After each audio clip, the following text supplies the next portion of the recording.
Hello, and welcome back to the Football Corner. Welcome back to another live stream, another show, another video on the channel. Big ups to everybody who is tuned in already, and big ups to everybody watching on the replay. If you're new, make sure to subscribe to the channel. Make sure you're hitting that like button as well, as it helps get the video out to so many other people like yourselves. Big up to Hellboy, who's in there nice and early and putting in the advertisements for me as well, man. Listen, he's like the administrator for This Is Football for This Is Football for the Football Corner. So I big up to Hellboy, man, because he's really doing this every single stream, man. So big up to you, my brother. Big up, man. Big up to Ravi in the building as well. Big up, my brother.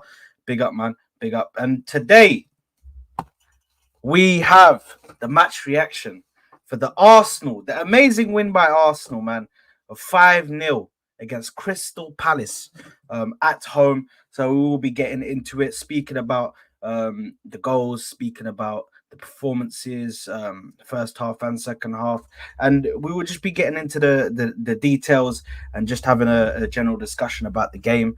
But firstly, let me introduce the guests. As you know him anyway, he's been on the channel. He's practically here every day. He's practically here every time we stream. T is gonna be involved in some sort of capacity. So T is gonna be here, bro. T, how you doing, my brother? Big up, big up. As the furniture of the football corner, I'm here. You know, we're always here. And we're always here to talk football. 100%. Let's go, man. Well, like, that's the coffee table, bro. He's just here every day, bro. It's crazy, man. It's crazy. It's crazy. Um, yeah, and also introducing back after a long-awaited return to the channel. It's none other than Mr. Matt from the Back of the Net podcast, putting up again. Matt. Hey, listen, just been busy times, isn't it? But what better time to come after a 5-0 victory? I didn't do it on purpose. It just happened Exactly. And a debutant on the Football Corner here to have his say as well. It's none other than the Colombian Magista. It's Capo in the building, pulling up, man. Capo. Thanks for having me, Sa. Thank you. It's a pleasure, man. The pleasure is mine, man. The pleasure is mine. But how's everybody doing? Everybody good? All good. Feeling How good? are you, bro? Because I'm seeing a flag behind you, but we'll get into that. Listen. Let's not speak about that, yeah. Because Congolese people right now on Twitter are going crazy, bro. I pulled up into a Twitter space, bro. These bad were just going crazy. I was like, well, hold on a minute. You guys drew, bro. You were acting like you won. You know what I mean? It wasn't like, you know what I mean. But it's all good, man. It's all good. We're there, man. You know what I mean? We're top of the group, 4 points. I can't say too much. You know what I mean? I'm gassed. But yeah. Listen, getting on to Arsenal. 5-0 win. Performance for me, personally, in the first half didn't show much of a 5-0 win performance. Understandably, we scored 2 goals in the first half from set pieces and managed to get ahead going into halftime break. And then second half, we come out and we score a goal in around the 55th minute or something like that. Leandro Trossard finally gets his goal, man. After that goal drought that he was on for so long, man, he finally gets his goal. How were you guys feeling about this game, man? I'll go to Capo first. How were you feeling about this game overall, just from what you saw? Obviously, we'll go into the goals as well, but Sure. How are you feeling with the game? Listen, we needed the vital 3 points, the most important thing. We did what we had to do. There was no excuses really for us, especially after taking a lot of time off. I think that time off came at a perfect time for us. We all needed kind of turn it off and come back all guns blazing, which we obviously did. It wasn't in the manner that I was hoping. Opening up the first 10 minutes, we were scrappy. We were giving up the ball a lot, and it kind of showed that we were off the beat a little bit, especially under the sun and just kind of training. It's normal, but as soon as we scored that goal off a header, smart set piece, Trossard being a little pain in the ass in the box, kind of just doing, I guess, a basketball move on Anderson. He did that actually twice, which is something that obviously showed us, thinking outside the box during our time over in the good weather. But, the pick and roll. Yeah, the pick and roll, man. And Gabriel is starting to show that he is a top defender, man. Scoring some big goals for us at set pieces is important. We are not really known for that over the last couple of years. But for me, it was important to get that first goal, just to kind of have the team just relax a little bit more. And as soon as we scored that goal, you see there was a pattern of play, literally, where we're whipping the ball inside the 6 of our own, box, and we started kind of building up that momentum to be who we are, which is that tiki-taka kind of football that I was hoping to see a little bit more. But all in all, to answer your question, when we scored that second goal again, another set-piece goal, I'm like, okay, well, when are we going to see a goal where it's going to be from open play? And I think a lot of people were looking for that. I was definitely looking for that. I was happy with the 2-0 at halftime, but when Trossard scored a goal, it was good to see him score a goal, because we need him and Martinelli to go ahead and start popping off the second half of the season. But again, it was a smart play from Raya from our own box. We caught him wrong-footed. Thankfully, we took advantage of Jesus not taking an extra touch and actually putting the ball on the plate for Trossard. He did his thing. He made the defender lose his balance there, and he slotted it in. But it was a counterattack goal for the last 3 goals that we had. And for me, I want to see a little bit more of a control when it comes to scoring these goals and not catching people on the wrong foot. I was surprised because Crystal Palace is really hard to kind of break down, and they really don't give out too many counter-attacking chances. But yesterday, you could tell that they were missing a lot of players. And I could leave it at this. I think we would have had a lot harder time if Schlupp wasn't playing and Olise was in the pitch. The only outlet that they really had was Eze. They tried to kind of stifle us in the first half, and we were just a bit too much for them, especially when our subs came on. So it was good to see that Martinelli came on, Henry-esque finishes, which is always encouraging. And for me, the biggest takeaway was ESR getting some minutes finally. Listen, 5 win, man. We got to give it up to the boys. I'm not going to take it away from them, but at the end of the day, it's one of those where this is just our first game back. We got some more games up ahead, and it's going to be a long second half of the season. Yeah, no, 100%. Matt, how are you feeling about this game in a whole? You know what? I'm kind of the same as Capo. I feel like the 5-0, let's be happy we won, because obviously we've lost the last 3. So anyone that says calm down, Arsenal fans, no, we won a game, we're happy. I just did a quick review with someone from Palace, and I asked them the same thing, and it's like we can't really say anything. We can't really talk about the performance because Palace were quite woeful, let's be honest. And apart from set pieces, again, like Capo, I want to see more, like away from set pieces. Like I was watching highlights of us last season. I know we've added Havertz, so it's not the same, but I'm like, even just give me a bit of what I saw last season to make me feel like, we can really go on and do this thing for the title. Like I look at Liverpool. Liverpool played slightly how we did last season when we were doing well. And they're doing this with injuries as well, which is a concern for me, making me think that when they get their main man back, listen, it could be a wrap. You know what I mean? Let's be honest. But we're just all right. We need to make sure Rice is not bad injury, because I saw that when he was saying hammy. Don't know about you lot, but my heart, I was like, no. I saw that, yeah. I was panicking. I was like, Declan. You know what I mean? And that's the thing with Arsenal, and you guys will allude to this as well. I always feel like we get one back and then someone goes. It's like, what happened to the years where someone's injured and we get all of them back? We're like, fully fit 11 again, we go again. Like, we've seen the stories. Timber, your guy, Timber's coming back. You know what I'm saying? Like, Jurien.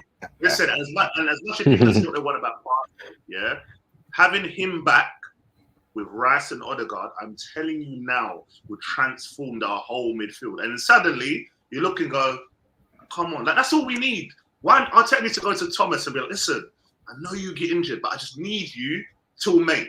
Whatever you want to do after May, if you want to go do your thing. But we need you, bro. We're not in the Carabao. We're out the FA Cup, Champions League. We're not expecting to win, are we, guys? Like quarterfinals at least. That's what we want, right? And then attack the league. That's all we're asking for. So just put it in. We're capable of so much more.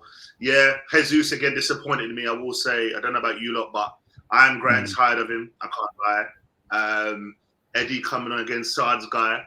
Saad's guy, Eddie. You know, that's really, bro. That's the hold on. You can't disrespect me like that. Don't disrespect me like that. That's wait. No What am I missing here, bro? What am I missing? That's in no. He's saying that Eddie. He said that Eddie Nketiah is my guy because I'm the biggest Eddie Nketiah hater. Nah, bro. Bro. Something little I spotted. Yeah. Did you see how we changed a bit when Jorginho played? I think Jorginho has to start a lot more games, you know, because when he came on, all right, cool. He doesn't do the flamboyant passes, but he just keeps us ticking over. And there was a reason why. If you remember when Pep, when he was under Sarri, Jorginho, he was wanted by Pep because he's that type of player. Just keeps ticking over. Rice does it, but Jorginho has more incisive passing for me, anyway. And I feel like he's got to start. Other than that, Havertz disappointing me again. I feel like we lose a lot when he's in the left of the three in midfield because when ESR come on, a bit more going forward, and that's what I want to see. That we're in, guys, we're on the cusp of something good, and that's why I get so frustrated.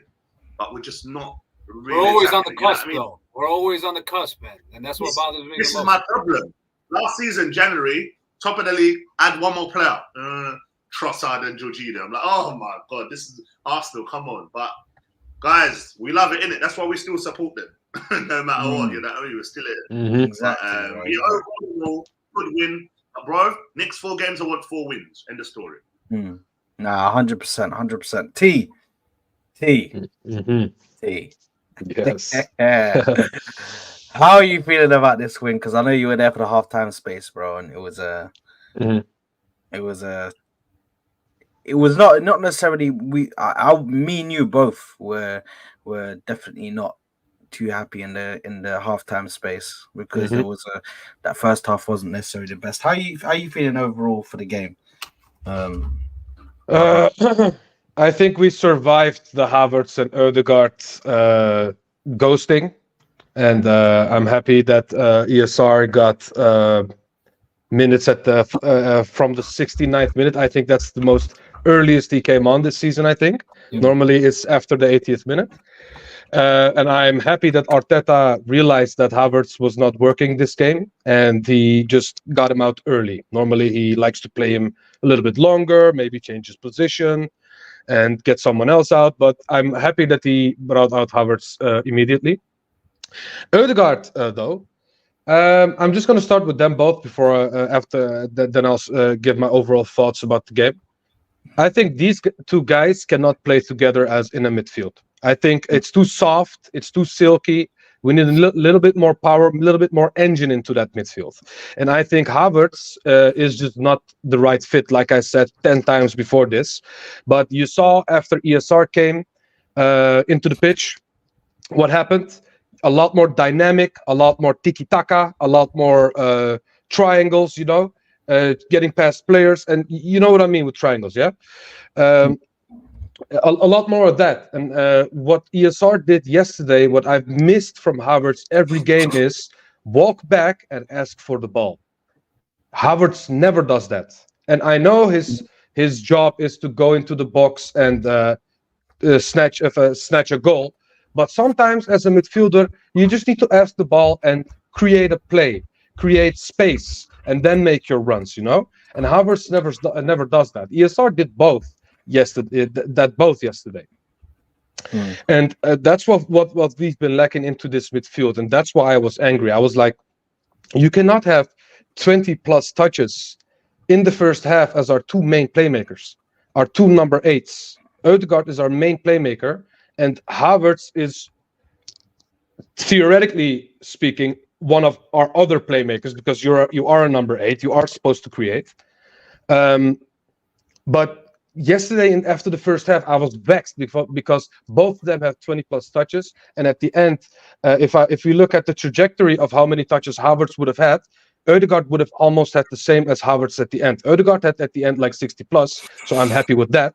But second half, his performance didn't improve, and that's why. And still, even though he had more touches, more involvement, he still was poor. And I cannot understand what's wrong with Ødegaard at this point, because we win 5-0, and I'm still having this sense of doubt. I still doubt it. It was not full control, in my opinion. It was Crystal Palace just having the lack of quality, because the first 2 goals were set pieces, and after that they just capitulated, because the goal from Trossard was a counter attack. Funnily enough, we normally talk about Raya, how good he is with his feet, but this was with his hands, so that was funny. But apart from that, that was a counter, and after the 2 goals from Martinelli were just total capitulation from Crystal Palace. I'm not seeing this as a total dominant game. I still see a lot of cracks in this team that can be exposed against teams like Liverpool, like Aston Villa, like Manchester City, because we still need to play against these teams, and it's important to have control of the midfield. That's where I'm looking at, because the front line will come good if the midfield is stable. And at this moment in time, if Ødegaard plays like this and Havertz keeps playing, we will capitulate against the big sides. Because let's be real, yes, 5-0, it's a great score. Yes, normally Crystal Palace brings the game to the Emirates, but this Crystal Palace right now, I've heard enough Crystal Palace fans saying that this is the worst they've been in years.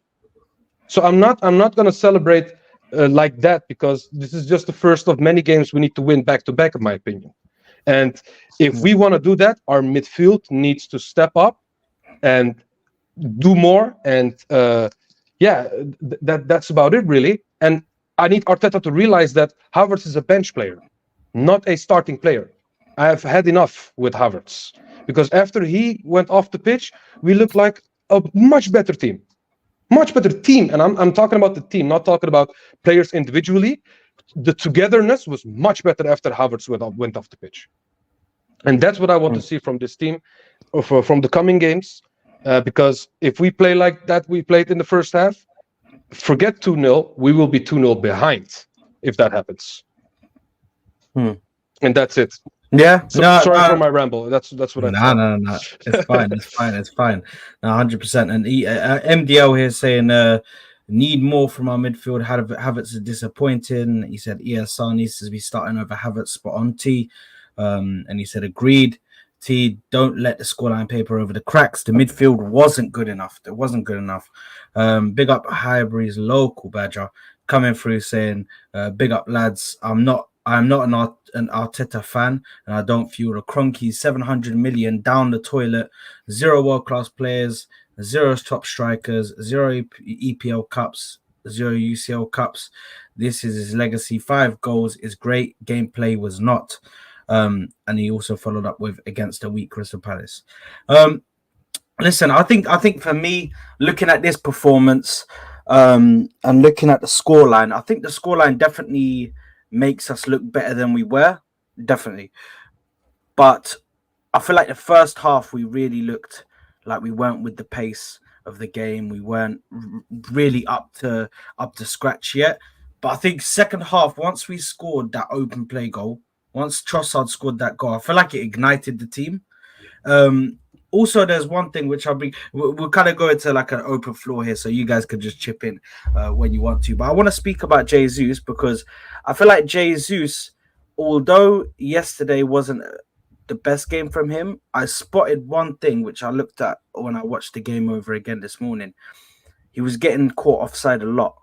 Now, yes, that's bad on one sense, but it's also good in another sense, because I think this shows that Arteta's changing the way he wants Jesus to play in games. This means that he is staying forward more instead of dropping into the midfield, getting involved in places he shouldn't be getting involved in. Do you know what I mean?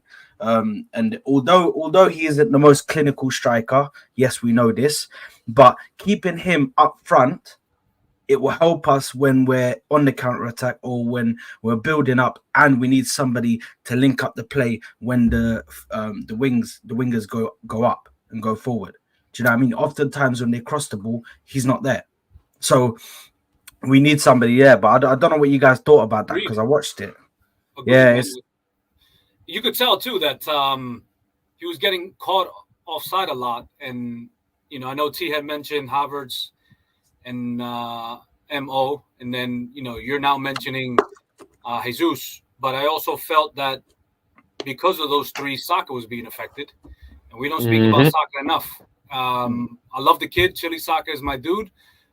He's given us a shit ton of good moments coming from playing at left back all the way now to what he's doing now. He's still getting his numbers up there, but looking at those four all together, it looks like they're just out of sync, and you can see that mentioning the whole Jesus getting caught a lot offside. Mo he should be passing the ball 3 seconds before he actually passes the ball, and which is why there's a disconnect between Mo and Jesus's runs. But then you also look at Jesus was running more towards the right-hand side of the pitch into Saka's area where he should be coming in. So there's a lot of disconnect there. That's kind of what I noticed, just piggybacking off what you were saying. I think all those four players all together were below average, man. And against a low-playing Crystal Palace team, I think there shouldn't have been a bad performance. But the fact that there are so many bad performances, especially on our attacking third, it's worrying. We played at home. You saw the reaction for the Eagles fans at the end of the game. That it says a lot. You know what I mean? So for us, when we went up 3-0, I sent a message to my Colombian Arsenal chat, and I'm like, listen, now 3-0, great. Now I need another 2. Now we just need to go ahead and pile it up on them. We need to get that confidence. We need to get that little pizzazz, back into our football, so we could go ahead and use it into our next game. But it's worrying to see that Saka is not. I don't remember him taking on a player. I don't remember him. I don't remember the last time where I said, "Damn, man, Saka, wow." It must have been that cross from the last cross that he had. I guess I forgot who it was, where he found Trossard in the back. Oh, Chelsea. Yeah, but it's just that was the last time where he wowed me with what he's done on the pitch. So there's a lot for us to really. There's a lot for us to do still, and until we start. Or the Brentford one, in it, sacked before Havertz. Yeah, I think it was to rescue the game. Trossard was in the back stick, and he just crossed it. One of those crazy ass crosses. It was a half a goal, beautiful. But I don't know. Like I seen Anderson keep up with Saka on a sprint. Like, is he still kind of burnt out, or is he still trying to fight? I don't know, man. It's just I would like to see a lot more of Saka. If we were to say, hey, Havertz and Modric, and then Jesus, somebody's got to go ahead and step it up. I would love to see Jesus score a goal. I would love to see Mo go ahead and actually take a shot with his right foot, because he had that opportunity in the first half and he wanted to come back on his left again. So it's a lot of things that we still need to address. You know what, Capo? The thing is, with Saka, a lot of people come out and tell me this bullshit about Ben White might be injured. He's playing with an injury. Saka is the one that legit looks like he's playing with an injury, because he's moving slower. He isn't sprinting as faster. He looks like the player that's playing with an injury, not Ben White. So we need to find out what's going on. Is he injured? Have a look at him. Have a look at his. They kept on saying this stuff about Achilles injury. Have a look at it. Analyze it. Is he okay? He's always getting kicked in the Achilles, right? Exactly. Yes. Exactly. They're always getting his ankles or the back of or the Achilles area. Yeah. So he's always getting kicked in that area. So do we need to get it checked out? Do you know what I mean? So it just, for me, either he needs to get checked out if he is injured, or if this is just bad form, do what you did with Martinelli. Look at Martinelli when he came back. Bad form, but he still puts up the numbers, bro. I think it's more than that, man. Yeah. I think it's more than that, because it's not only Saka and Ødegaard that are out form. It's like 5, 6, 7, 8 players that are out form. So if we blame Saka, yes, Saka has regressed a lot. He's a lot slower. He's a lot more predictable. He looks like Madueke sometimes. I think what happened to him, and uh, I think, yeah, what I think, but this is my thought. This is not something I've read or something. I think he didn't outgrow his injury before the City game. I think he still has that a little bit, and I think he needs a lot more healing, because but Arteta doesn't have the confidence to not play him. But he forgets that we beat City without Saka. So we need to have different thoughts about the situation. Not play Saka and really check him out, or force to play Saka and have a Saka that is at 40-50% at the moment. And that's what's happening right now, I think, personally, about Saka. Yeah. Yeah, no, I definitely can agree to that. I think he is at the moment. That does sound like something. He might have not been able to, or recovered fully from that injury, because sometimes players are brought back without the knowledge. Like a player will. The thing is with players, they will lie. Let's not bullshit it. The player wants to play. He doesn't give a fuck about the injuries. He doesn't give a fuck about what happens after. He's just like, yeah, I'm fine. I can run. Look, I can run. I could do sprints. I could do this. I could do that. He might be Especially if feeling a they're little young. bit of pain. Exactly. He might be feeling a little bit of pain, but he's like, no, I'm fine. I'm fine. Look, no pain, nothing.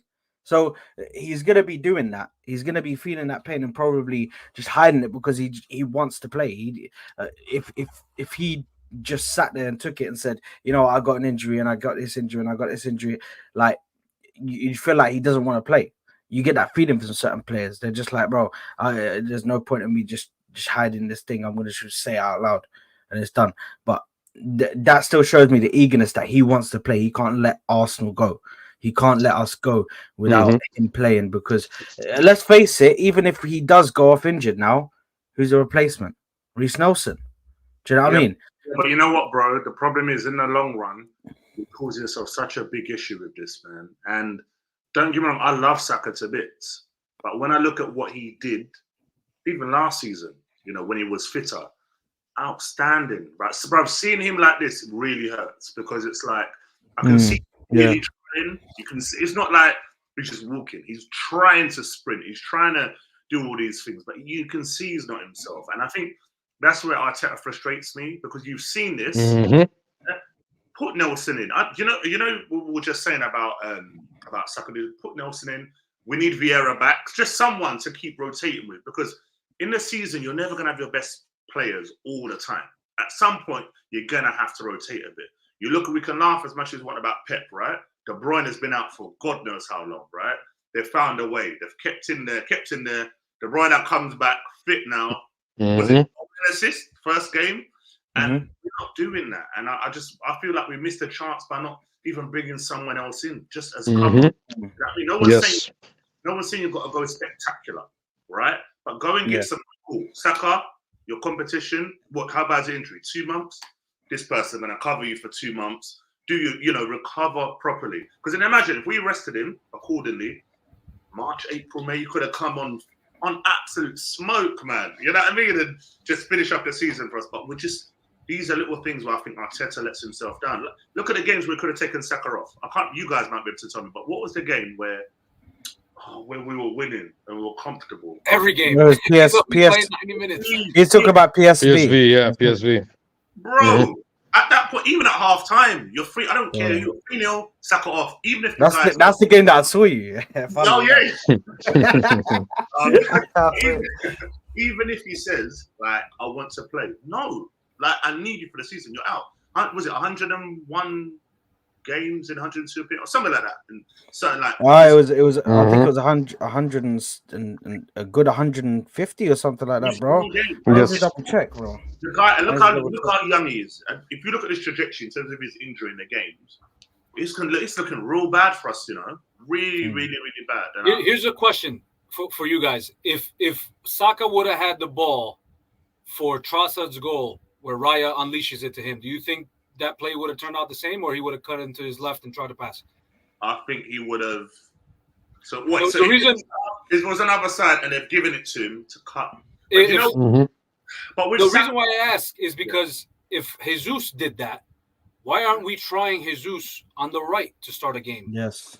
Havertz in the middle as a Yeah. I false was nine. just about to say that. I was just about to as say number this. 8. I think we're gonna see. We've been screaming for that for how many streams, Saad? We Yeah. don't How need many another streams player. we Let's be said? honest. We don't need A another load. player. We need Trossard at the front. We need Jesus at the right and Martinelli at the left, or other way around. Saka at the right and Jesus at the left. I think Let's see. that is the way we need to do this. Because sorry that I cut you all off because I really want to say this, but the goal from Trossard, yeah, if that was Jesus, okay. What I thought about this situation, because the second player came to Trossard when he wants to shoot the ball. Remember, after he dunked line, a second player came to him. I guarantee you that Jesus would want to pass the second player and then shot the ball maybe in a tight position. Okay, because some players are just suited to be in that middle because they shoot the ball like a cannon, and Jesus does not do that at the middle. That's why I agree with you when you say Jesus needs to play at the wings because he is a baller. He has a lot of great skill. I rate him highly. But at this moment in time, when he is at the box, he is either offside or he is not in the box and he is a midfielder like Harry Kane. You know? And Mhm. that's why I've been screaming for Trossard to play striker because if Trossard plays striker, we wouldn't have been in the scoring drought, in my opinion. Facts. Because he played him at the 8, he played him at the left. Okay, at the 8, this is his first time. You cannot expect brilliance from a player like Trossard when he never played number 8. Okay, but he can play striker, and he showed that he can strike the ball way better than Jesus. And you still refuse to play him at striker. I don't understand.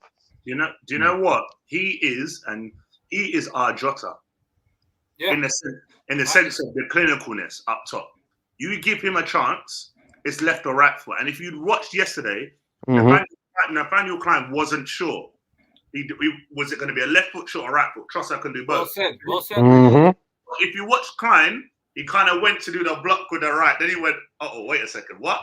By the time he slipped. So that's what I'm saying. Trossard can bring you that. The problem is with Jesus, and T alluded to it there. Play Jesus on the right. Pep did it. Pep was it? Jesus was the only 9 at the time. Pep was like, no, I can't have you there. But the way you run back, and He if had you a remember false the nine game, with you Aguero. remember the game against Madrid that City had, and when they ripped Ramos apart. Yeah. Jesus on the right, and Jesus does a job on the right, and I think we will see once we do that. Martinelli on the left, Trossard up top, sometimes Havertz. You will see us score so many more goals, man. How And, scary would it be to have Saka come off the bench? mate, this is what I'm saying. Do you know what? Wow. Look at the calendar, right? We've got Nottingham Forest, West Ham, Liverpool, and then I can't remember the fourth one is. After that, maybe plan it and say, do you know what? We've got Porto, play Porto, rest Saka for a bit. We need to. And that's what's frustrating me. And I feel that's where Arteta's shown a bit of his inexperience here. I feel like he's trying too hard. You know, look at the start of the season when he said, He's stubborn, man. He's stubborn. remember, He's I've stubborn. got 55 different formations. Bro, just give me one. Give me one that wins the game. You know what I mean? Yeah, exactly. We let Xhaka go. It was it. I think someone said it. Big her up as well. Jess, she knows Arsenal, right? Said we broke the team up too much. We didn't need to. We Yes. brought Rice in. Yes. Xhaka was good. What we had. All right, cool. If he's gone, that's fine. But then don't sign Havertz. Like he's trying to be. He's doing this stubborn Arsenal thing, and I feel it. You know, like with Arsenal, we'll be like, oh, you know what? We don't need no more players, bro. We do. Sign us a player to do it. I feel like we're getting out of Arteta where it's like, why are you bringing Havertz? He signed Timber for a reason. And as soon as we lost Timber, he's like, I'm not going to go back on what I'm trying to coach these players just because Timber's out. I'm going to shoehorn them into playing this way, even though I don't have that player that I trust to play that position. That's why we look so disconnected, you know, from the back. He needs to figure it out. And I don't think does he deserve the time? Listen, we're in third. We're still in the race. But Okay, he's had a lot of years, man. Let me ask you that question right there, right? If we quarterfinals, Champions League, finish second, yeah, so we don't win anything again. But you with him again for one more season. Get him out. Get him out. Get him out. I've never listen. If you go back with me from when I first started on the YouTube scene with Lee Gunner, I was always saying Arteta out, Arteta out. When you have what's his name? I call him Frieza. Venkatesh. What was his name?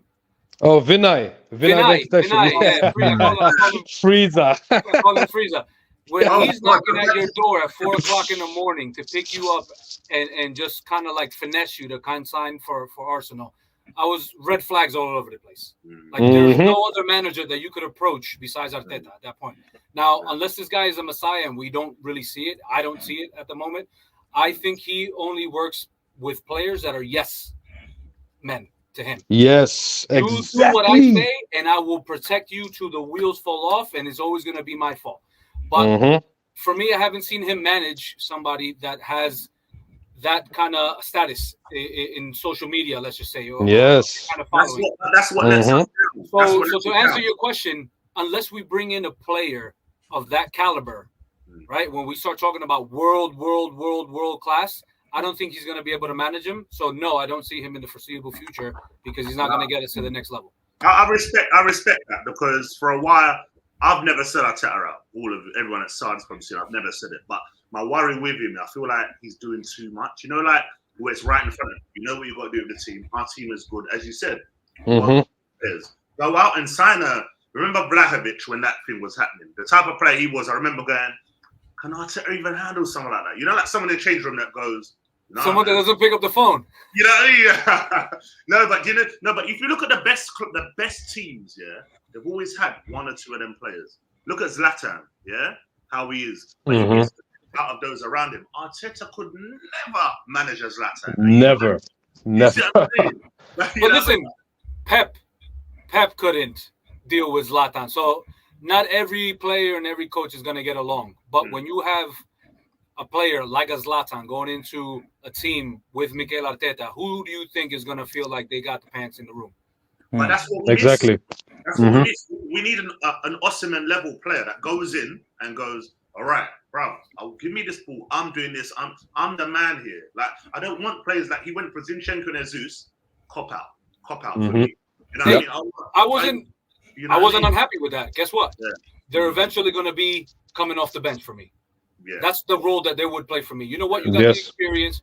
You could start for us now, but guess what? I'm going to eventually replace you and give you competition, and you're going to have to sit the bench, and you better produce when you come off onto the field. So for me, long-term game, bring him in.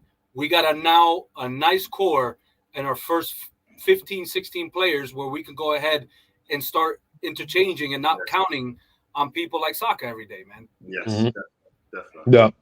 Yeah.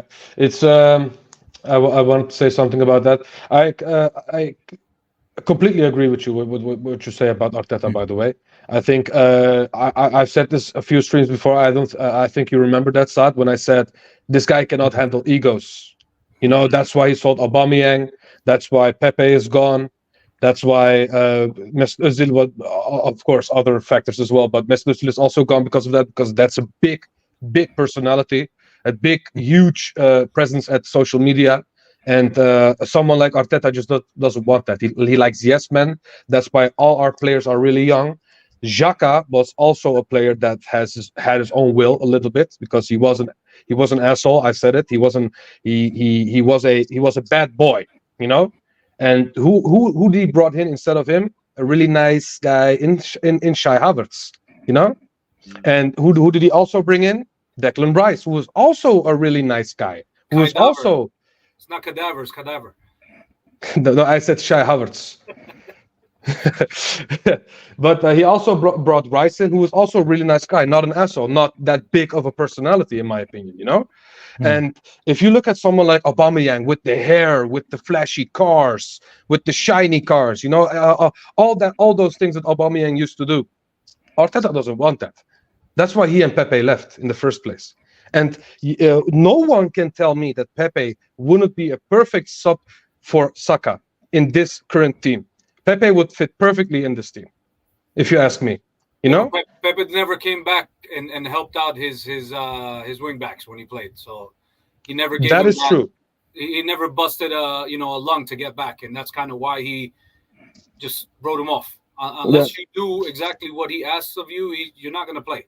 And he just wants professionals in the mold of what he was in his playing career. He gives it all to you on the field. He's a pro. He's, we need dark arts, to be honest with you guys. Yes. Somebody that's going to go ahead and punch somebody in the mouth. Like, let's be honest. Mm-hmm. That's the only way we won back in the day. Martin Keown almost eating freaking Van Nistelrooy's head off when he missed that PK. Everybody remembers that. Yeah. When was the last time that we had that feeling where, like, yo, wow, we got somebody that can literally go ahead and just protect this entire club with their presence on the field. And that's what I'm saying with Xhaka would do that. Havertz would never do that. And that's the difference between now and last year. Right. And you know what? It's no coincidence that look at Bayer Leverkusen this season. It's no coincidence. At the beginning, I was like, man, it's not just because of you. But I watch him and I think we missed that on that side. Because do you remember there were games where, look at the Tottenham game, the class goal he scored, but he would move from that position, but clinical when he got the chance, and did it for Switzerland. So when we sold him, I was like, who are you bringing in for this guy? Because it's a big deal. And then we've got I haven't. And what I don't understand as well, the history of Chelsea in terms of signing the players. And I don't think would have had the same reaction if it wasn't a player signed from Chelsea. Would be disappointed, but it wouldn't be the same, oh, my, Willian, Czech, Louis. Like, when do you learn? And if we talk about being a club that's changing why are you going to this club? Jorginho as well. What I mean? We talk about this phase 4. I want to see phase 5 now. I want to see, honestly, I'm going to allow you in January, but in the summer, I need to see, them signings where you go, like you said, Capo, world class. No, not on the cusp, but a world class player, whether it's Osimhen, Vlahovic, that type of striker. Sesko. Barella. But listen. Wow. Perfect. Barella to me would be like a McAllister of Liverpool. If you want to, he would fit perfectly. He can play anywhere. If you've got a Barella and not Osimhen, you suddenly look at the team and you go, yeah, we've got to win the league. Like, genuinely, you would look and go, we've got to win the league. But then it's like, you look now, we've still got the deficiencies. You look at the Havertz bit, the Jesus up top, missing chances. Eddie comes in for him. And it's just here. It's with Arsenal, like you said earlier, Kappa. It's always like this. We're almost there. The nearly team. Yeah. We're the nearly team. Well done, bro. Yeah, that's the story of our lives, to be fair. And just to finish this conversation off with this, you know what pissed me off most about the Havertz transfer, Matt? Yes. We were chasing Caicedo and we funded them 65 million to buy them themselves. That's what pissed me most off about that transfer. Havertz is a bad player, we all know that. For 3 years he stank out the place at Chelsea. If we all leave that alone, we just gave 65 million to Chelsea to fund the players that we wanted. And that's what irritated me the most about that transfer. I think we wanted Rice this entire time. Caicedo would have been a cherry on top, but I don't see Caicedo and Rice. But why not both? Playing unless Rice goes up to the number 8 next to Odegaard, and then you got Caicedo there. All in all, listen, T, I agree with you. We funded Chelsea once again, taking their crap. And I don't think Havertz will ever turn into what Arteta thinks he's going to be. I don't know how many goals Havertz has right now. I mean, I could look up really quick, but I can tell you one thing. I think he has 4. He has 4. Yes, 4. And what? Xhaka had 7 and 7 last year? Yes. I mean, we got a younger player with less bite in the tackle, and he's taller. He might win a header or two, and you could tell that he bombs into the area. I see a lot more players in the opposition box when we attack, which is great because obviously Jesus is not a tall player, and then that's where Zinchenko comes in and takes the role of a number 8, and we're just playing with 3 in the back. That's all well and good, but if we give the ball to Havertz, I don't think that there's that urgency in attacking. Where I think we give a lot of teams the time to get back into their structure, which then makes it hard for us to go ahead and break them down, especially if they're coming into the Emirates, or especially if they're trying to stifle us with the low block. Yeah. And we Havertz, saw No, that with 100%. ESR coming into the game. Havertz is. 100%. Sorry, I don't want to dwell on it. Sorry, last No, bit. no, go ahead.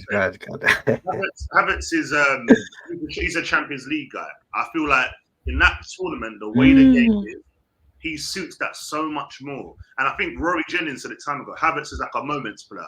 Like, I can imagine playing Porto at home now. We need that one goal. Havertz gets the goal, the header, or something like that. I think the league, the way it's set up, like Capo said, the way teams set up, it's not for him. It's like bypasses him so quickly, and then he ends up doing the fouls. He looks like he's struggling, and because of his style of play, he's very Berbatov like. When the ball's going around him, you're like, you're not even trying, but he can't do it, and that's what frustrates me. Mohamed Kudus, you could have. Oh, let me not start. Hey, bro, let's not start with that. Because that's gonna piss me off. It's gonna piss me off. But listen, getting onto some positives. Let's get the positive energy in here now. Gabriel Magalhaes. Wow. Mhm. I mean, this guy has to be one of the most underrated centre backs in the league, man. He has to be, honestly, because the way I'm seeing him right now, the way I see him performing on the pitch, he's completely eradicated his bozo moments. That doesn't happen anymore. He looks confident in the box when we've got attacking corners and defending corners. He's always there trying to get involved, trying to get a corner out if it's defensive or if it's attacking or offensive. He's trying to get his head on it. So obviously for me, listen, I rate Gabriel, and I think Gabriel and Saliba together as a partnership is something great, bro. It's something great, man, honestly. But right now they're still learning the craft. They're still very young in centre back years. If you actually look at them, they're still very young. They're still in their early 20s. So centre backs can play for until they're semi mid 30s, something like that, bro. They can play to that level, and then obviously they start to drift away. But Now, that's another 10 years for us, so I'm not complaining. Yeah, exactly. So for me, Gabriel is just even Saliba. I'm tired of talking about Saliba because he never makes mistakes. So, so at the end of the day, we're just recycling the same shit. The same shit. It's just Saliba hasn't done anything bad today. What else is new? You know what I mean? But Gabriel, I think like we just because he's underrated by a lot of the rival fans and a lot of the football community. They underrate this guy so badly, bro, because they just remember all they remember is his bozo moments. That's all they remember. But what are your thoughts on Gabriel Jesus? Let me ask you a question. Yes. What happened in the beginning? We're talking about, benching Saka, giving Saka some rest, having him come off the bench. The funny part about the beginning of the season is that we didn't even have Gabriel playing. Yeah. Right? And it wasn't because Arteta said, I guarantee you it wasn't because maybe Arteta said, you know what, your head is not in it. But if it wasn't for Saudi going ahead and having an affair with Magalhaes, and that opportunity kind of put him into perspective, saying this is my club. I'm going to go ahead and show Arteta. I'm going to show everybody who the hell I am as a player. He's now playing a lot more with the Brazilian national team, something that kind of scored him as well for not going to the to play for them the last tournament. So everything that's happening to this player, he's not feeling sorry for himself. He's not feeling down for himself, and you're starting to see everything kind of just evolving and seeing the player that he's potentially going to be, which is a great. Listen, if he keeps on scoring headers like this, man, hopefully he can have the career that Sergio Ramos had, where he's nasty, he's got that bite, and he's scoring crucial goals for us in crucial moments. Yes. If our forward line isn't doing it, I'm happy to have a defender like him because I know if we whip it inside the box, something's going to happen. You know what? Do you think that was a benefit to us with the way Magalhaes was treated in the beginning of the season? No, well, we missed him though because I swear we. I don't. Yeah, the thing is, I understand what you're saying, and it definitely has put like a different sense. It's put a fire in his belly. Like he needs now. He's like, yeah. So the manager wanted to bench me for the start because he wanted. Let's face it, Arteta wanted to fit Havertz into the team. Yeah, he had to come up with a way to fit Havertz into the team, so he had to do something different. Yeah. In his eyes, Gabriel can't he can't fit that left back, left centre back, left back kind of position where he has to be on the left hand side coming up against wingers. He doesn't think that Gabriel can handle it. So now Gabriel is treated. It is good and bad at the same time because we saw that he tried to fit Havertz in, but also it's put a fire in Gabriel Magalhaes's belly where he's now saying, you know what? I'm here, bro. If the manager wanted to bench me, I'm going to make sure that thought never even crosses his mind again. Mhm. Never. Because I am the starter in this team and my name will forever be right there with Saliba. The first names on the team sheet is Saliba and Gabriel. Bang. That's what he wants. So I think he's proven that for us, man. But Matt, you were going to say something, brother? No, I was going to say, no, it is. I feel like if you look at great defensive partnerships, there's always one that looks more glamorous than the other. So the reason why, obviously, Gabriel's probably underrated. A lot of people, like you said, it's the bozo moments. And he doesn't look as gracious on the ball. Let's be honest. Like, you look at Gabriel, it's very aggressive. Like, look at the first header. Bang, move out my way type thing. You know what I mean? And even when he's on the ball, sometimes it looks like he's a bit, and he'll spray it, whatever. But they complement each other perfectly. Like Capo said, 10-year partnership, I'll be buzzing with that. If we can go around them two and Rice in front, we have something so special. Like, not many teams have that there. And to win titles, you need a strong core. And, you know, we're almost there. I like Gabriel, rate him highly. Obviously, I'm the biggest Saliba stan. Go to my Twitter time that we first signed in, my videos. That's my guy. So I'm not going to talk about him anyway. But, yeah, I do think Gabriel needs a lot more credit. Turned into one of our most important players. I'm glad the Saudi thing's done because I was nervous. I'm sure we all were. Yeah, I was. I was like, oh. I acted like I wasn't. Then it said Al Ittihad and went, what is that? Oh, like Benzema and that. Oh, no. Oh, God. I was thinking, no, please. But anyway, he stayed. And listen, we've got something good there. We've got something good. Like, that's the thing. We don't have to touch our defense, really. You know what I mean? Like, maybe the left back and then decide what you're going to do. White, do you want a proper overlapping right back? Jeremy Frimpong, Leverkusen. You go. Because if you look at what Leverkusen have, that's what Arteta wants. And that's where we hurt with Timber being out. You know what I'm saying? And I feel like when he comes back, we will have, he might even put him on the right and then do right, get a left back, and then have him cut in centre the one on the left. And I think that's the type of football we're looking for. So, yes, listen, we ain't got to talk about Gabriel Saliba. They are what they are, bro. Yeah, man. Yeah. Yeah. And no, I go on to, were you going to say something? Or No, I just want to... I just want to finish off by saying Gabriel, amazing player, amazing improvement. What he brings is what some other players are lacking right now, and that is a huge personality. This guy, bro, every time he does something, you can hear his high-pitched voice screaming. You know, he has that voice. He has that high-pitched voice. You can always hear it, bro, when he does like, He goes to the ref. He goes to the ref, screams at them. He goes to the players, screams at them. He gives Raya or Ramsdale a fist bump when something defensively happens. He is always that personality that a lot of players in this team are lacking right now, like Havertz or players like that, you know. And apart from the fact that he scores goals, one thing about him scoring goals, and that is amazing. I told his last stream, and I looked at it specifically, and he has 3 more goals than any defender who ever came to the Premier League and played the amount of games that he played. And he has 3 more goals than the highest scoring defender. And now he is the highest scoring defender with the amount of time he played. But apart from that, yesterday, you know that one position where he was a brick wall, Saad? We both called him the brick wall. You could not pass Gabriel. You shall not pass, you know? exactly. And that was that is also what Gabriel brings to this team, and that is what I like, because sometimes we can see Saliba can lack a little bit physicalness when he goes into battles sometimes, and Gabriel never. He has never that issue with lacking physicalness. He always fights with everyone.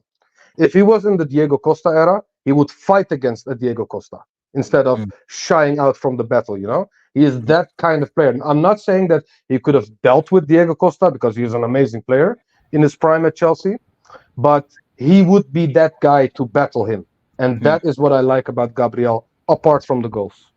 You know what? Before we move on, Oh yeah. Sorry, go on. TT, really quick. Sorry, really quick. Do you guys remember? I think it was against who was it? Liverpool or was it West Ham? I think it might have been Fulham, where two of our core got into each other's face when they had a corner. Yes, Rice and Gabriel. yes.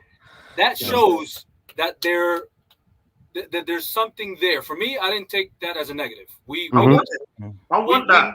I want to see a lot more of that. Now, you're the leader. I'm the leader. We're both leaders. At the end of the day, let's get in each other's faces. What the hell you did wrong? Call this shit out, because we can't afford to be soft anymore. Yeah. This isn't the time for us to be soft. We need leaders. Gabriel is a leader. Rice is a leader. Saliba is a quiet, soon-to-be leader. Listen, I can go ahead and take a look at Saka. He's another silent leader. He's more of a leader for me than what Mo can offer us right now. So imagine us bringing somebody else down the middle of our core, specifically in the striking role, to go ahead and add that bite. Yeah. It's going to be a game changer for us. So until we see that, man, it's not gonna. You know what? Just touching on that Mo thing you mentioned. I don't know about you lot, but I feel that he's got to give up that captaincy. I look at a lot of games. Even when we were losing, who was the first player that come out to talk? Declan Rice. Declan Rice. Every time you watch, and even the stuff he says, it's like you lose a game, that's fine, but he'll come out and he'll be like, "We know what we've done wrong. We'll come again." But we need that. When I look at Odegaard, you're well and good doing this to get the crowd out, but I want more on the pitch. And I feel like when we gave Odegaard a captaincy, we didn't have anyone that could really compete with him for it. But now you've got the Declan Rice.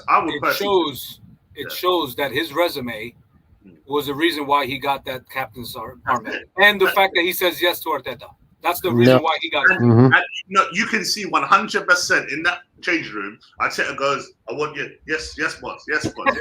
You can see it. You can see it. That's why I want Declan Rice now. I want our DM to have that, and I want him to take us through these games now. Yes. That next season, I don't know about you lot, but I'm not against losing Mr. Mo. You know, that's just me. People might be crazy, because he goes missing a lot of games. Well, just to obviously to move on, but before we move on, that right there, that is my screensaver for my phone.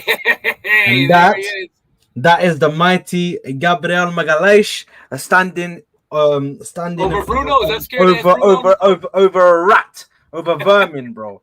A rat, bro, that just sits there and bitches to the refs all the fucking time. Yeah, fits all Trafford perfectly. I hate that guy, bro. I don't know what it is about his face. It's just punchable, bro. You know when somebody's got a punchable face, he's got that weasel personality.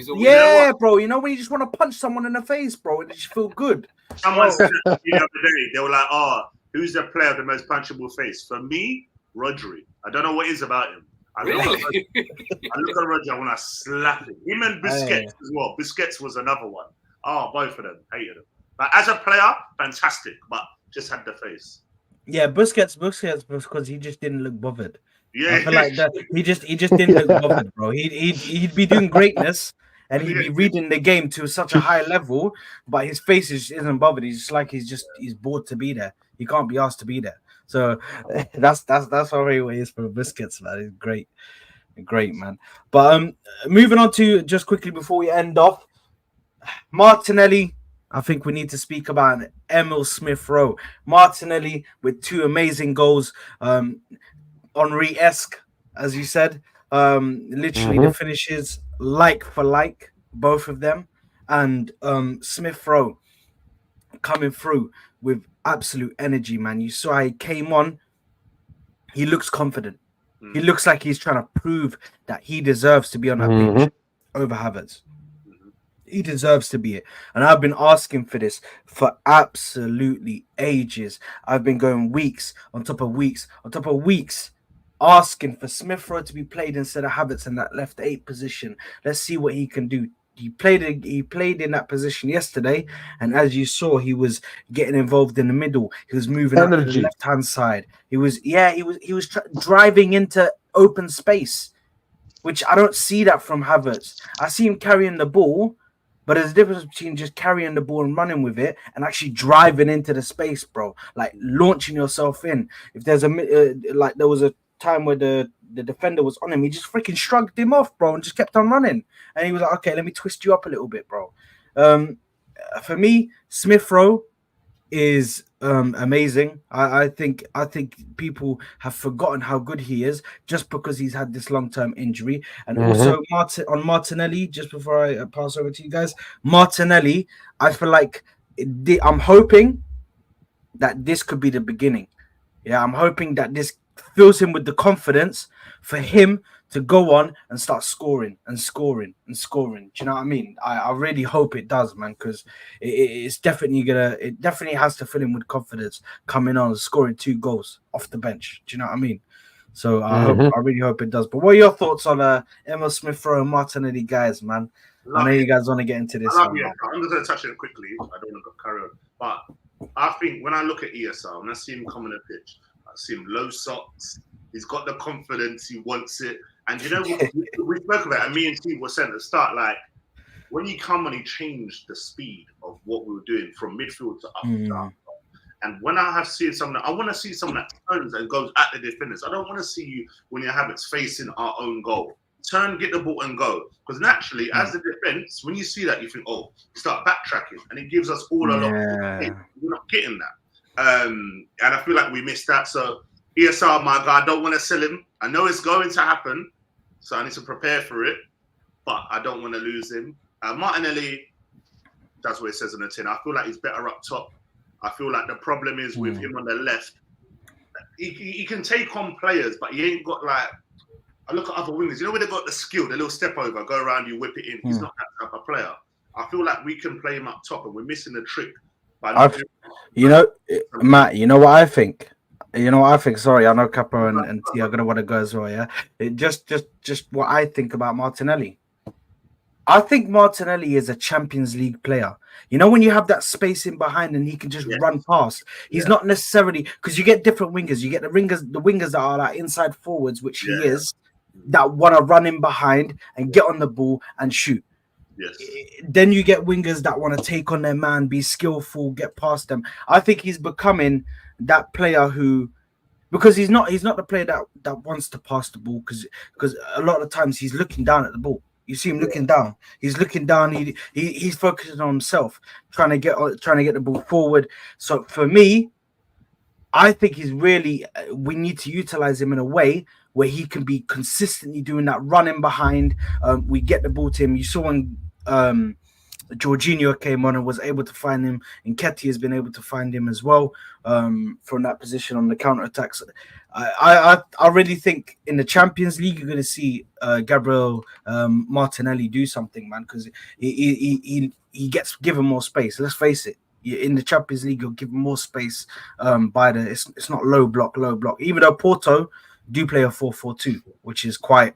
You know what I mean? I've been watching them a bit, so I know that they play a 4-4-2 and they are very good. They got a good shape, and they defensively they're sound. So it might be a bit harder for him to do that, but I think when they come to the Emirates, I think it's going to be a different story, because I think they might end up having to push up a bit, and then there will be some space in behind for him. But yeah, sorry, I went on a whole thing there, bro. But you're spot on, bro. And I feel like as well, I think Arteta misses the trick by not just mixing it up. Liverpool did it with Mane, Salah. Sometimes if it's not working and your guys on the left, second half, be like, you know what? You're up top. We bring someone else on the left. Mix it up. The problem with us, we're so predictable. When we're predictable, we still don't change it. And we just change like for like. Like how many times you see us losing away from home, you think the Villa game, the Newcastle game, Fulham, you think, change it now, change it. Nah. Oh, Jesus for Nketiah. And you know them ones. Same thing, bro. You know when you're losing, Nketiah comes up for Jesus. You know the game's done at that point. You're like, yeah, let's take it with you. When I see Nketiah come on, I'm like, for fuck's sake, not this guy, bro. Yo, it's not Nketiah, it's Nketiah. It's Nketiah, bro. It really is, bro. And listen, that's not to say he's crap. He just doesn't suit what I want for us. Oh, he is. He can go. Yeah, he is, bro. But continue. He would work at a Palace or a Brighton. He would 100%. He'd work at a Yeah, I don't disagree with that. I disagree with Brighton, but maybe a Brentford or maybe a Sheffield. What about Nah, T's being fully harsh. Like T's taking it to the next level, but I think he's a He's mid-table relegating, man. striker. I know. Yeah, he's like, bro, you're Hey, relegated, bro. It's not a coincidence that he did well at Leeds United when they were at the Championship. I'm just saying. He didn't even do I'm well. just at He saying. Leeds. didn't even do well there. I think he Oh, got like three okay. goals or Never two mind goals. then. Not even. He got 2 goals, bro. It's crazy, bro. Listen, I'm Martinelli FC all the way. I love his backstory. Came from, what was he, Ituano? No, I've never heard of that club in my life.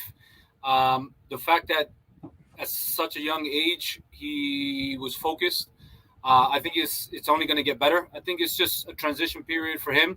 Obviously, having a player like Havertz on his side isn't really helping his cause. I feel like he's busting a gut way too much, trying to go ahead and get back to helping Zinchenko, because we all know like that it could turn into a disaster at left back. So I feel like he's really trying to find his feet, and it was important for somebody to go ahead and threaten him in his position, and having Trossard score that goal the way he did. I was like, bro, I can't let this shit happen. He scored 1, I'm going to score 2, and that's only better for us.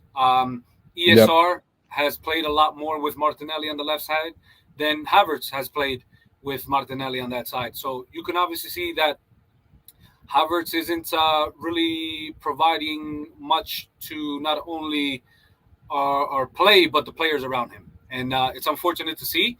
Listen, Havertz is here with the contract that he has. He's not going to go anywhere.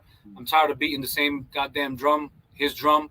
As I like to call him, he's like a cadaver on the field. So that's why it's Kaidaver. He's like, Siren Head with just standing there in the middle of the pitch. Just put the ball up top and I'm going to, try to head it in. It is what it is. But Martinelli, for me, is only going to go and get better. I think this was definitely something that he needed. And if Martinelli can start going a little bit more central and just us being a little bit more elusive in terms of switching play with Martinelli going down the middle and then Jesus bringing a central defender out of position and having Martinelli then come in the middle and vice versa. Because as you can see, we need a little bit more where our top 3 just stays in their lanes. That's all. That's all we see. And Martinelli's playing a little bit more on the sideline now, where Havertz is now trying to go ahead and crash the box. So it's one of those where I think it can only get up and go up for Martinelli. I'm not even worried about Martinelli. He's still a young kid, and I know what he offers us. The question is, for me, do we start Trossard or do we start Martinelli next game? And most importantly, who starts against Liverpool, knowing what Martinelli has done to their right back since we've been playing against them for the last couple of years. Yeah, why not both? Yeah. Why not both? Get Trossard at the central, Martinelli at the left, and Jesus at the right. Give Saka a rest. Get him on in the second half, because we can beat big teams without Saka. We don't need Saka to beat big teams. And next game, I think, was against Nottingham Forest, if I can remember correctly. Yeah, next week Tuesday. That is the kind of game that I would play this front line, for example. We don't need a Saka to beat Nottingham Forest. We have enough with Jesus on the right, Martinelli on the left, and Trossard at the middle. It's as simple as that. Having a fresh Saka going after Gomez the entire game, and having a fresh Martinelli going after, who is it? Who's their right back now? Bradley, a youth player that they have? Bradley's their left back, if I remember correctly. He didn't look that good against Sinisterra today, so that fills me with joy, to be quite honest with you. Listen, everybody has a bunch of injuries. Every Premier League team has injuries, so we can't use as an excuse for us. But the fact that I think Saka still needs just take a little bench, son, come off, change the game against Nottingham Forest, get you prepared for Liverpool, I think is important for us. So last point, I think with Liverpool as well, I feel like this whole thing of trying to play with someone that can hold the ball up for us, we've got to mix up against Liverpool, and I feel the Trossard one works well, because that whole false 9 thing will drag one of them centre-backs, because you know how Liverpool played. They did it in the FA Cup. Konate was solid, bro. Like, and I don't deny it, but I feel He like chases you into the midfield too. He doesn't let you turn. He's a you pain see in what I'm the saying? ass. Yeah. Absolutely mad. So I feel like by having Trossard, Martinelli, and if you're gonna do Jesus, that will cause problems because it's like you're looking, you'll be like, well, where's Jesus? Who cuts in? Trossard can go right. Just keep it. Listen, and that's what Liverpool did to them teams over the years. Salah, Mane, Firmino was the only one that didn't really drop out, but Mane and Salah, constant kick switch. Yeah. Example. Exactly. Look at Liverpool's goal today. Who's playing down the middle? Jota. Yeah. Who's playing on left? Nunes. Who scored the first goal for them? Nunes playing down the middle because they can do that. And, Yeah. and then if we they haven't want seen enough of that. Gakpo comes on, they want to, you know what I mean, to add a little something. And that's where I think they have it over us. Because if you look at the gap between us and Liverpool as a first 11, we're not far off. But where they're better, rotation, number one, and the fact that certain players, like they've got a killer up top, Jota. When Jota's in front of goal, I can't remember the last time this guy missed. I genuinely, he's lethal. And we amazing player. Yeah, exactly. And we talk. Trossard hits the ball like Jota hits the ball. Yeah, like that finish today. He's our Jota, and we talk about now we've changed our style of play to suffocate opposition. But when you suffocate the opposition, what is the main point of that? You want to score. We don't have a goal scorer. So when we're playing these games against Fulham, we can suffocate, but we're losing, mate. You know what I'm saying? Give us a strike. I'm telling you, once we have a 9 and we play like this, we'll see a big. We'll win something. So to answer your question about ESR. And, yes, my brother. You know, we spent a lot of money on Kai Havertz, Kai Daver. The fact that he was substituted at the time that he was yesterday was encouraging to see. Now, my biggest thing is if Kai or Jesus isn't doing it, ESR is only going to get time if Jesus is on it, and then which gives him the reason to have Kai come off. Unless Jesus comes off, you put Kai in the middle, and then ESR comes on. I just think there's way too much there for Arteta to kind of. We all know Kai is playing like shit, and I don't think Arteta is going to go ahead and have his number one player not play. So, yes, we were up 3-0. Would he have done that substitution if we weren't up 3-0? I don't think. You know what, Capo? I think, if I'm being completely honest, the reason why he was substituted in, the reason he was substituted in is because of the rumors with West Ham. Of course. That's one of the main reasons why he was substituted in so early. Is realistically what I believe. I actually, if the rumors hadn't come in, they hadn't come in for him and asked for him to be loaned out to them, I think he would have started maybe 80th minute, 75th minute, something like that. So, I hope that Arteta can see that he makes or has much more of an effect on the midfield and has much more of an effect on the pitch than Kai Havertz, because I'll be real, it's night and day. It's actually night and day. We keep on saying Kai, but he's better than Fabio Vieira, bro. He's better than him. So I think the first person that should be moved on and say, hey, West Ham, here's your player. It's Fabio Vieira. Go ahead, take him, because ESR shouldn't be going anywhere. Saad has stocks in Fabio Vieira, so I don't think he would agree with you. Capo, I can't lie, when you said that, my heart broke a little bit. Really? Okay, just a little corner, because Fabio Vieira, I really believe in the kid, bro. I really believe in the kid. I think he's shown me glimpses of a player that can be formed there. Like, he is young, so I feel like we could form. Like, when he came on at Fulham at home, the home game in Fulham, and he was able to just make a difference straight away when he came on, I was like, okay, he's a very good impact player, and you can build on that. You could, yes, that's all it is, bro. He's just like, in his build is a bit fragile, bro. You know what I mean? He's a fragile guy. So I just need him to put on some pounds, bro. Put on some muscle. You know what I mean? So get that dog in him, bro. Just go the Goretzka route. Just build up your body like a monster. Bro, if I could do one thing with Fabio Vieira, I'd send him out on loan. Do you know where? Newcastle. Let him learn how to be a cunt. Let him learn how to be a cunt. He'll come back and then he'll show us how he is, bro. When you go to Newcastle, they show you about P&P. They show you about pace and power. They show you about power in the midfield, how to body somebody. When he's sitting there with Jolinton, look what they done to Bruno Gomes. Bruno Gomes was not He's an that player, asshole, bro. Yeah, Bro, he was not. He was never that player. When he was at Leon, he was never that player, bro. He wasn't. He went to Newcastle. They changed him to another player, bro, which I never seen. And now he's going around. He's doing dirty tackles. He's screaming. He's shouting. He's angry all the time. Like, bro, that's why I need him Fabio Vieira, because he's got the skill there. He just needs how old is Miley again from Newcastle? Like 17, 18? Bro. He's really young, and look at how he can battle with the big guys in the pitch. You know, the physical battle. I mean, and a lot of our players are missing that. Havertz, for example, Xhaka was a really physical player, and if you replace him with a player like Havertz, these things happen, and it just shows that players like that are really soft, and that's why I can see why Capo says that Fabio Vieira is worse than Havertz, because Vieira has nothing physically.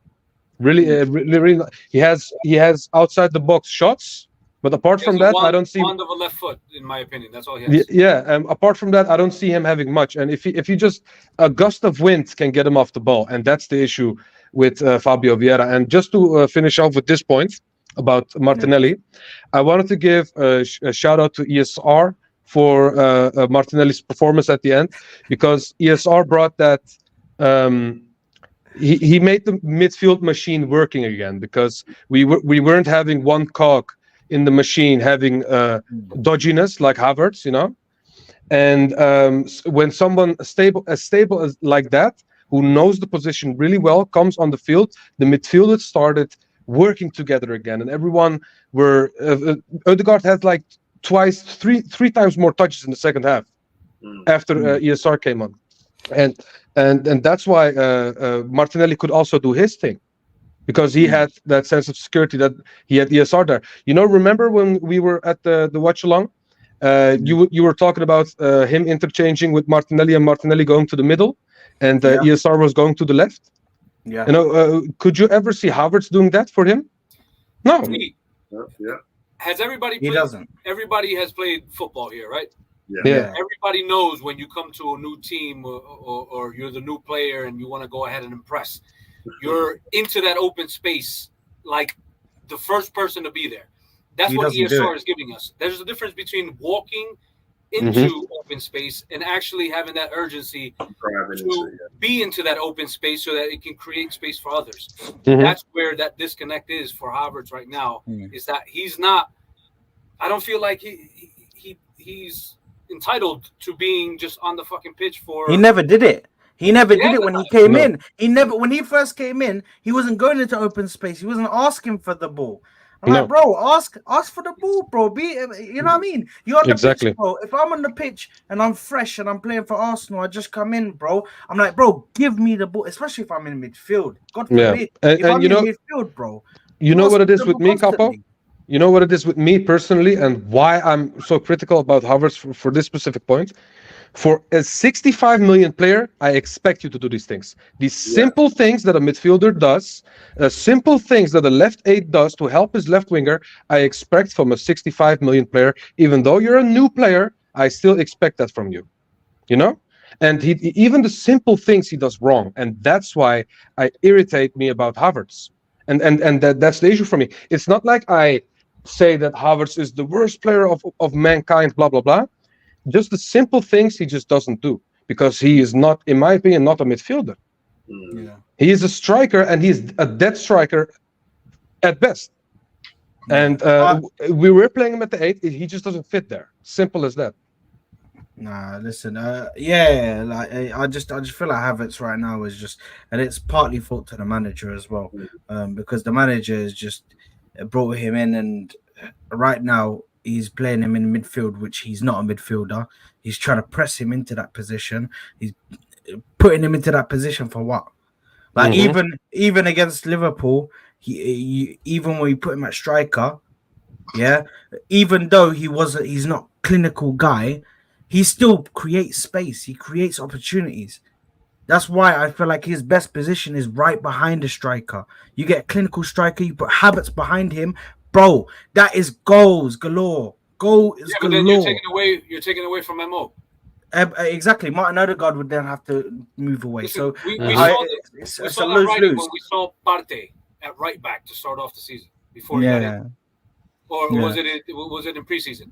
Partey No, at it was right back, when just so, it was, just so it could be Havertz playing yeah. as a 2-man midfield and then Rice sitting at the anchor. I mean, I remember he didn't do that at all in preseason. All of a sudden, first Premier League game, I'm changing the whole shit, bro. Everything's on his fucking head, bro. Yeah.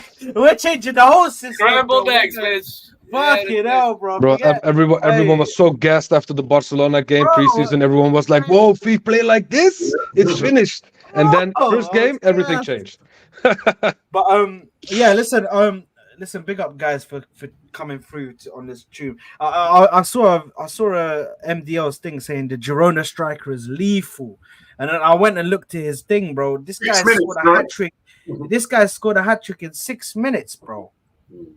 6 minutes is taking him to score a hat trick, bro. Listen, What we want the them, fuck? we want them to win La Liga, bro. If you saw the way Real Madrid got away with murder today, Yeah, I heard Yeah, that. I saw that. it. Oh, I wow. saw it, bro. Yep. They're fraudulent, bro. Fraudulent, man. I want Girona to do that. We need Arsenal to win the league, and we need Bayer Leverkusen to win Bundesliga. Then we can all relax. Hey, Bayer Leverkusen are looking to go unbeaten, bro. They still Yeah, haven't lost a game in Bayern- the league, bro. Bayern lost at home today against Werder Bremen. Brother Listen, Bremer, Rod. bro. Sad, like I told Mo yesterday, you know, when it comes to Italian football, Serie A, it's Inter for me. When it comes to La Liga, obviously growing up when I was younger, it was the Galacticos. But when I saw, you know, Ronaldinho just tear it up, like at Barcelona, I started following Barcelona a lot more. Then obviously Henry came, so that love for Henry, that's my number one player right there, King Titi.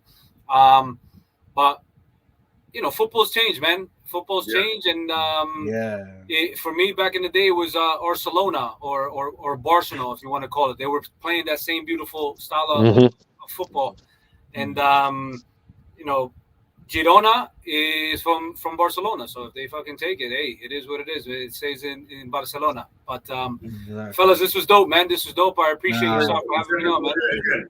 Yeah, appreciate you as well, man. Brilliant, guys. Thank you very much for tuning in with us, guys. Guys in the chat, thank you very much for tuning in with us today. If you haven't already, make sure to like the video. Make sure to subscribe to the channel. At the end of this, the description, all of their channels will be in the description. So go give them a subscription, support their thing as well. So make sure to go do that, guys. And we will see you on the next one. Thank you very much for watching and much love, guys. Take care.